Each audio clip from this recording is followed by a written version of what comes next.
Puji Tuhan. Shalom.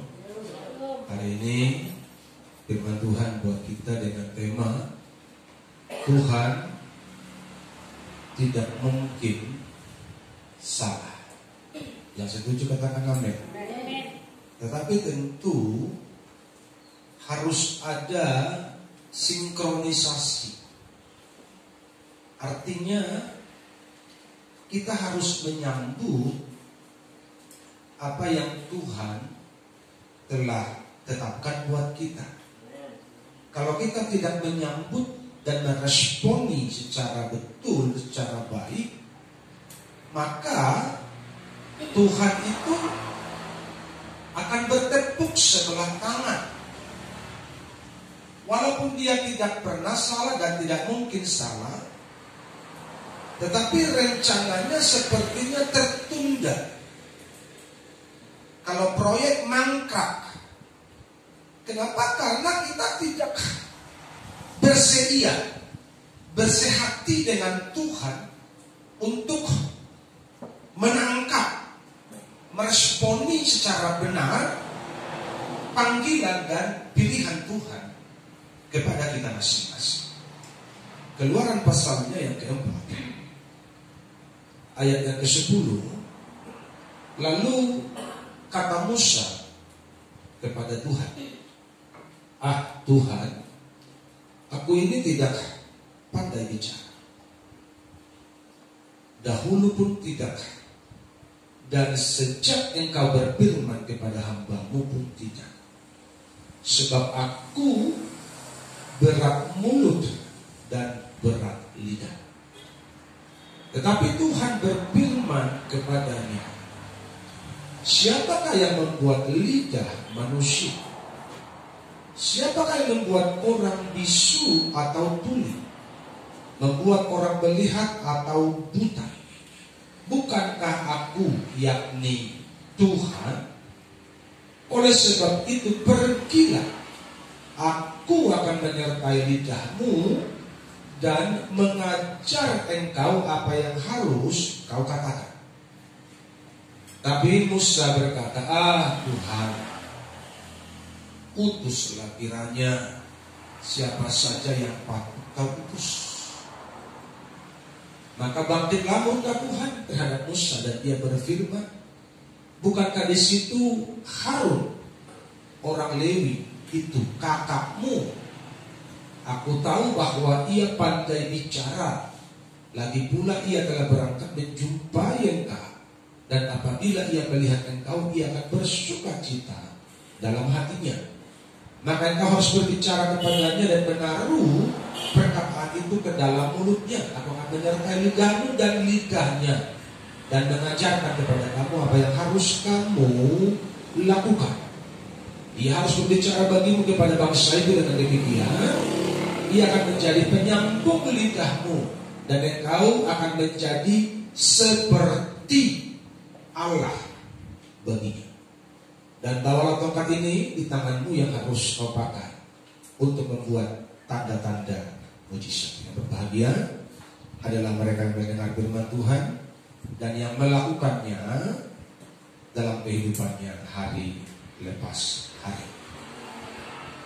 Apa yang baru kita baca ini adalah kisah dari hamba Tuhan Musa ketika dia dipanggil oleh Tuhan pada waktu dia sedang menggembalakan kambing domba di tempat mertuanya, dan ketika dia sedang menggembalakan di padang gurun, di situ diceritakan ada semak yang terbakar, dan disitulah terjadi pembicaraan itu antara Tuhan dan Musa.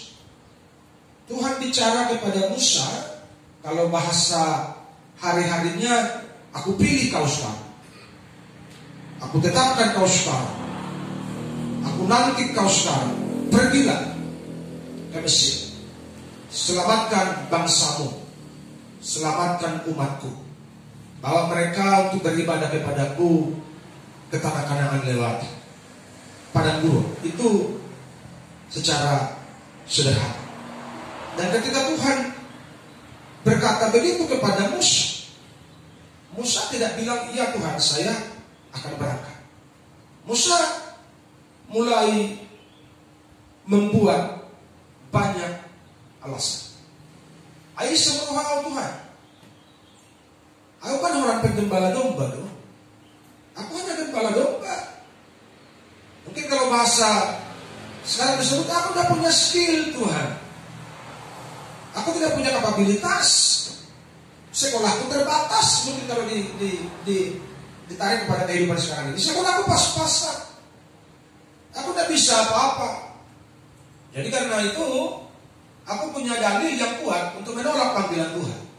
Dan pilihlah Ahok. Isi kata Ahok, kata-kata Musa. Pilihlah yang lain. Siapa yang Tuhan pilih? Yang penting Ahok. Yang penting jangan aku.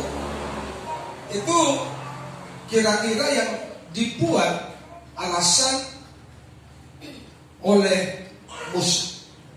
Dan saya yakin alasan ini yang sudah menjadi klasik di gereja Tuhan di akhir zaman ini. Tapi tahukah saudara, dari apa yang dialami oleh Musa, dan ini yang akan kita pelajari hari ini, ada 2 poin yang saya mau bagi kepada saudara, biar saudara mengerti, memahami, dan dapat menangkap rencana Tuhan dalam kehidupanmu. Yang pertama, kemauanmu bukan kesanggupanmu. Itu yang Tuhan lihat yang pertama. Kemauanmu bukan kesanggupanmu. Tuhan gak tanya kepada Musa, Musa, tamatah adoho.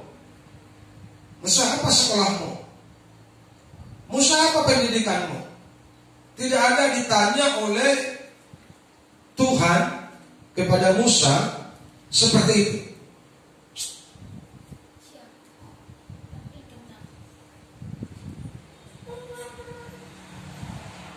Tuhan hanya butuh ucapan yes dari Musa dan semua selesai. Haleluya. Tuhan gak minta banyak. Makanya yang pertama, kemauanmu yang Tuhan minta, bukan kesanggupanmu, bukan kepiawaianmu, bukan kepintaranmu, kepasihanmu berbicara, bukan kegantengan, kecantikanmu. Tapi yang pertama yang Tuhan minta dari kita umatnya hari ini, kemauanmu yang penting. Saudara mau melayani Tuhan? Haleluya. Saudara siap melayani Tuhan? Jadi Tuhan itu kan pencipta kita. Dan Tuhan tahu kok seberapa mampu kita. Betul apa salah? Tuhan yang ciptain kita, Tuhan yang bentuk kita, masa Tuhan tidak tahu seberapa mampu kita? Justru saya memberitahu kepada saudara, karena engkau punya potensi, makanya engkau mau dipakai sama Tuhan. Katakan amin. Saya ulangi. Engkau punya potensi, makanya Tuhan mau pakai engkau. Musa punya potensi, makanya Tuhan mau pakai Musa. Tapi potensi itu masih terpendam. Potensi itu masih terkungkung. Kenapa? Karena kita belum bersinergi dengan Tuhan. Haleluya. Kalau kita bersinergi, join kerjasama dengan Tuhan, maka potensimu akan semakin bertambah-tambah. Haleluya. Ayat 12. Bukankah aku akan menyertai engkau? Haleluya. Kalau Tuhan menyertai engkau, masih ada yang kurang? Saya tanya kembali kepada jemaat. Kalau Tuhan menyertai engkau, masih perlukah yang lain? Masih adakah yang kurang? Makanya kita perlu memahami hari ini, hanya bermodalkan kemauanmu saja untuk melayani Tuhan, untuk mengikuti Tuhan, maka engkau akan dipakai oleh Tuhan bagi kemuliaan namanya. Haleluya. Hanya kemauan saja. Apa yang dipercakapkan Musa ini kepada Tuhan, dulu pun ini ku percakapkan kepada Tuhan ketika Tuhan panggil aku untuk menjadi hamba Tuhan. Musa bilang, aku seorang yang berat lidah, seorang yang petah lidah. Kalau saya bilang, saya 10 kali lebih parah dari itu. Saya seorang yang gagap dulu, gak bisa ngomong, payah sekali kalau ngomong. Tetapi ketika saya dipaksa, seolah-olah dipaksa, dan saya bilang, oke Tuhan, aku mau deh, gak ada lagi pilihan. Pada waktu itu tidak ada yang tidak mungkin. Haleluya. Tidak ada yang tidak mungkin. Tidak ada yang tidak bisa. Bersamamu Bapa, ku lewati semua perkenananmu yang teguhkan hatiku. Haleluya. Waktu itu jangankan untuk berkhotbah, disuruh doa makan saja pun saya sudah gagap, tidak sanggup, jantung seperti mau jatuh kalau disuruh doa makan. Tidak ada kemampuan. Tapi di tangan Tuhan semua bisa berubah. Bersama Tuhan semua bisa berubah. Pertanyaannya, maukah engkau dipakai oleh Tuhan hari ini? Haleluya. Maukah engkau bekerja sama dengan Tuhan? Maukah engkau dipulihkan dan diubahkan sama Tuhan? Itu yang penting. Ketika engkau mau dan menyerahkan hidupmu kepada Tuhan, ini loh hidupku Tuhan, maka Tuhan akan bekerja dengan caranya begini. Haleluya. Kemauanmu adalah modal utama dalam melayani Tuhan, bukan kemampuan atau kecakapan, bukan.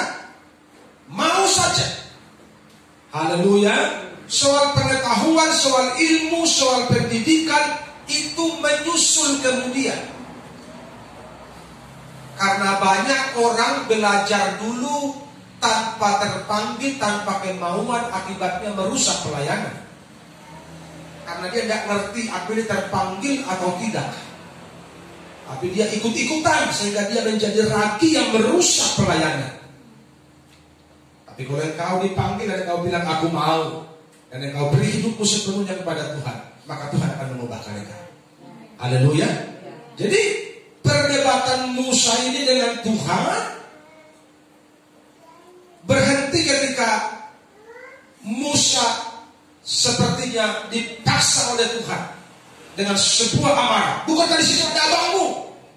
Sampai Tuhan bilang begitu. Karena Musa terlalu banyak alasan. Dia bilang, aku bisa ngomong, ada abangmu di situ yang menjadi juru bicaramu. Kau tinggal bilang sama dia, disampaikan kepada bangsa itu, kepada Firaun, dan kau menjadi seperti Allah. Engkau menjadi seperti Tuhan bagi Harun, karena Harun akan menjadi penyambung lidahmu kepada bangsa itu. Sampai Tuhan bela Musa seperti itu supaya Musa tidak punya alasan lagi untuk berkata, gak bisa aku ngomong. Sehingga dia bilang, udah, semua aku siapkan. Kira-kira begitu. Haleluya. Kalau Tuhan sudah tetapkan engkau, Tuhan akan persiapkan segalanya. Amin. Tuhan akan persiapkan segalanya. Bahkan kita bilang kalau bisa ngomong, Tuhan kasih pembicara, juru bicara untuk kita, untuk menjadi penyambung lidah kepada bangsa ini. Karena itu siapkan hatimu untuk dipakai Tuhan. Haleluya. Haleluya. Kalau engkau siap, engkau mau, maka yang bodoh ini akan menjadi cerdas. Karena permulaan hikmat adalah takut akan Tuhan. Haleluya. Kalau engkau takut Tuhan, yang bego-bego ini akan dijamah, diberkati, diubahkan menjadi cespleng. Yang tadinya aktif kita pas-pasan menjadi cemerlang. Kenapa? Karena Tuhan yang ciptakan otak kita. Haleluya. Jadi Bedakan antara minder, rendah diri dan tidak mau. Kalau Musa itu rendah diri, minder. Aku tidak bisa Tuhan, aku bego, aku tidak sekolah, itu minder. Tapi kadang-kadang orang pikir itu rendah hati. Tidak, itu minder. Aku tidak bisa. Apa sih aku petani, aku orang desa, aku orang kampung, tidak bisa aku. Itu minder. Kalau rendah hati itu, engkau punya salah sama orang, kau datang minta maaf. Maaf ya, aku salah ngomong, itu rendah hati. Yang setuju katakan amin. Haleluya. Rendah hati Tuhan, ini hidupku Tuhan, aku banyak salah, aku masih banyak kekurangan, rubah aku, restorasi aku. Itu orang rendah hati. Tapi kalau doanya orang Farisi, itu orang sombong dan rendah hati. Tuhan, aku tidak seperti pemunculkan itu. Aku tidak perampok, aku tidak koruptor, aku tidak pencina, aku orang baik Tuhan. Aku kasih perpuluhan, aku rajin kebaktian, aku rajin ibadah. Itu orang sombong rohani. Haleluya. Orang rendah hati itu dia dengan jujur, dengan rendah hati mau mengakui kekurangan kesalahannya dan merasa benar. Itu orang rendah hati.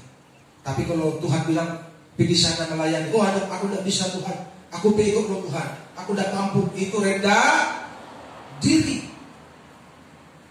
Jadi Musa ini rendah diri, minder namanya. Dan ini penyakit orang percaya. Haleluya.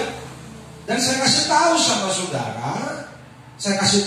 saudara, dengar baik-baik, dosa dan iblis akan membuat engkau minder. Yang setuju katakan amin. Dosa dan iblis membuat saudara minder. Makanya lihat gereja, jarang sekali jemaat yang mau duduk di depan. Betul apa salah? Betul apa salah?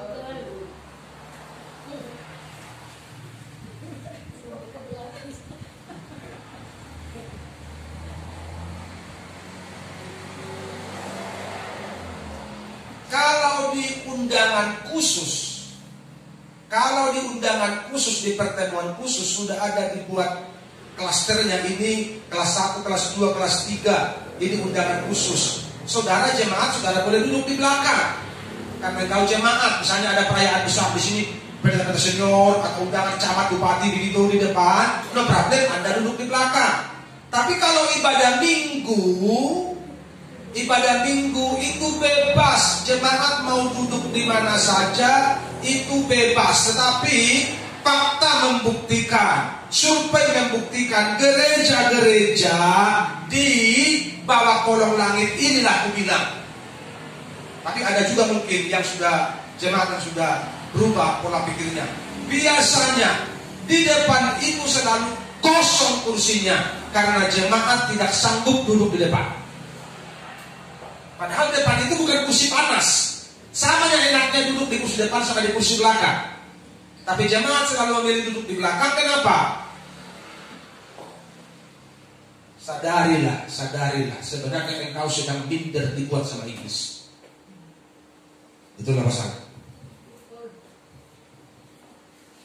Kalau orang yang mengerti, orang yang menangkap, saya sejak bertobat dan sungguh-sungguh dengan Tuhan, saya selalu berjuang kalau ada kebaktian untuk duduk di depan. Karena kalau saya duduk di belakang kurang konsentrasi, karena bisa tengok-tengok kepala orang. Kalau orang begini-begini kita terganggu. Tapi kalau duduk di depan, kita bisa konsen ke mimbar, melihat hamba Tuhan yang sedang menyampaikan kebenaran, dan kita menangkap duluan. Amin. Haleluya. Makanya jadi menjadi hamba Tuhan, karena sudah persiapkan diri tidak dengan baik. Haleluya. Tapi kalau datang kebaktian duduk pun di pojok-pojok, di ujung-ujung sana. Begitu pulang, kalau Kalau zaman normal, di mana setelah kebaktian gembala harus sudah selamat, belum sempat selamat, ada sudah lompat pulang duluan. Kan sering begitu kan? Iya. Sudah lompat duluan pulang karena duduk paling belakang. Makanya firman Tuhan bilang, benih itu bagaikan benih yang ditabur di pinggir jalan. Begitu pulang gereja, datang iblis dicaplok, mati benihnya, nggak hidup. Kenapa? Duduknya pun sudah dipaling Jadi hati-hati saudara yang duduk di belakang, dekat sama iblis. Haleluya. Jadi kalau engkau dekat dengan Tuhan, engkau tidak mungkin minder. Engkau menjadi orang yang paling percaya diri. Ada aja loh. Itulah masalah. Engkau harusnya orang paling pede. Karena engkau anak raja. Mau jumpa bupati, jumpa gubernur, jumpa presiden pun tidak minder kita. Gua anak raja. Betul nggak? Tapi kalau kita dituding, kita diintimidasi oleh iblis, kita menjadi minder. Haleluya. Jadi supaya engkau tidak minder menghadapi penguasa dunia ini, pastikan dulu hubunganmu baik dengan penguasa surga dan dunia, yaitu Tuhan Yesus Kristus. Kalau engkau tidak minder lagi jumpa sama Tuhan, dengan siapapun engkau tak mungkin minder untuk ketemu. Haleluya. Oh, kita anak raja kok. Anak raja nggak bohongan loh. Saudara anak raja bohongan? Halo? Engkau anak raja bohongan? Saya tahu saya bukan anak raja bohongan, saya anak raja benaran. Maka saya nggak minder. Jemaat, kalian pikir enak kok berdiri di sini? Apalagi kalau ada 1000 orang mata yang memandang saya. Kalau 1000 orang jemaat yang hadir, berarti 2000 mata yang melotot begini. You pikir gampang itu? Kalau orang nggak biasa bisa bergerak begini. Bisa gemetar, itu apa ini? Saudara-saudara, kalian baru tahu, saudara-saudara. Inilah firman Tuhan. Makanya gereja-gereja tertentu mimbarnya itu kokoh kali, besar kali, supaya kelihatan dia goyang-goyang. Dan jauh dari jemaat, kan jauh dari jemaat begitu kan? Jauh dari jemaat, jadi kan nampak dia, nggak bisa dibaca-baca, nggak nampak dia, walaupun goyang begitu. Nggak mudah berdiri di depan orang. Tapi kalau engkau sadar engkau anak raja, itu yang membuat engkau orang yang menjadi percaya diri, confidence. Haleluya. Yang kedua, ikuti saja cara Tuhan. Yang 11, tetapi Tuhan berfirman kepadanya, siapakah yang membuat lidah manusia? Ayo, jemaat Tuhan jawab. Siapa yang buat lidah manusia? Kurang keras. Siapa yang buat lidah manusia? Jadi kalau lidahmu yang kurang pasti berbicara, kalau kau serahkan sama Tuhan, bisa diubah nggak? Makanya mau aja, Tuhan pasti beri. Haleluya. Makanya firman itu harus hidup di sini. Unang orang dibaca, orang di-BG, tapi harus menghidupi dirimu dan mengubahkan, merestorasi engkau. Dan engkau akan menjadi sama seperti apa yang Tuhan mau. Makanya nomor 2, ikuti saja cara Tuhan, ikuti. Ku mau ikuti kehendak-Mu Tuhan, dan tak mau lagi kompromi dengan dunia. Ku mau belajar menyenangkan-Mu Tuhan, selagi ku diberi kesempatan. Kalau engkau masih kompromi dengan dunia, engkau tidak bisa menjadi apa yang Tuhan mau. Dan setuju kan? Jadi cara Tuhan itu harus kita ikuti. Kalau kita kompromi, sama dengan kita melawan Tuhan. Tuhan dan saya hari ini. Siapakah yang menciptakan? Siapakah yang membuat lidah manusia? Siapakah yang membuat orang bisu atau tuli? Membuat orang melihat atau buta? Bukankah aku yakni Tuhan? Artinya damado naso tarpatupa debata. Tak ada yang tidak mungkin bagi Tuhan. Lidah yang tidak bisa ngomong ini, yang gagu ini, kalau kita berserah kepada Tuhan, Tuhan bisa mengubahkannya menjadi lidah yang baik, yang sempurna untuk menyampaikan kebenaran Tuhan. Haleluya. Makanya ikuti. Jangan berbantah. Jangan melawan. Jangan berontak sama Tuhan. Ikuti saja. Kalau kau ikuti cara Tuhan, maka kau akan menjadi seperti yang dimaui Tuhan. Kau akan berhasil. Tuhan bekerja dengan cara yang tidak bisa diprediksi oleh pikiran kita. Tetapi ketika kita mengikuti caranya Tuhan, maka Tuhan akan mengubah yang tidak bisa menjadi bisa. Haleluya. Tuhan akan mengubah yang tidak bisa menjadi. Sekali lagi, Tuhan akan mengubah yang tidak bisa menjadi. Haleluya. Tidak ada yang tidak mungkin. Dengan Tuhan semua bisa. Yang penting ikuti aja caranya Tuhan. Kalau Musa dikirim untuk menyelamatkan bangsa Israel dari Mesir, kita dikirim hari ini untuk menyelamatkan si Malungun, untuk menyelamatkan si Damanik, untuk menyelamatkan desamu, dusunmu, daerahmu. Bersama katakan amin. Jadi terang di sana, jadi pelita di sana, bercahayalah di desamu, karena kau Musa-Musa di akhir zaman yang menjadi penyambung lidah Tuhan untuk menyampaikan kebenaran dimanapun yang kau ada. Haleluya. Itu pesan Tuhan khusus buat kita hari ini. Tuhan tidak mungkin salah pilih, tetapi engkau harus meresponinya. Haleluya. Saudara sudah tahu ceritanya bagaimana ketika Yunus tidak meresponi panggilan Tuhan. Dia meresponi tapi salah respon. Salah respon karena disuruh ke Niniwe tapi dia pergi ke Tarsis. Maka akibatnya buruk. Jadi kalau kita tidak meresponi Tuhan, akibatnya buruk buat rohani kita. Yang setuju katakan amin. Jadi Tuhan tidak mungkin salah pilih, tetapi engkau harus meresponinya dengan benar, supaya engkau tidak menjadi Yudas akhir zaman. Yudas pun dipilih sama Tuhan,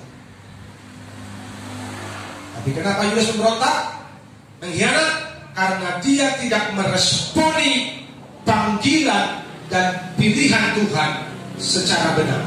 Tapi dia sebaliknya malah memanfaatkan posisinya, memanfaatkan panggilan Tuhan padanya untuk memperkaya diri, dan akibatnya menjadi rusak. Makanya jangan kita manfaatkan nama Tuhan untuk kepentingan diri sendiri, tapi jadilah seorang hamba yang mau mengabdi untuk kerajaannya dimanapun engkau ada, hingga engkau menjadi seperti yang Tuhan ingini.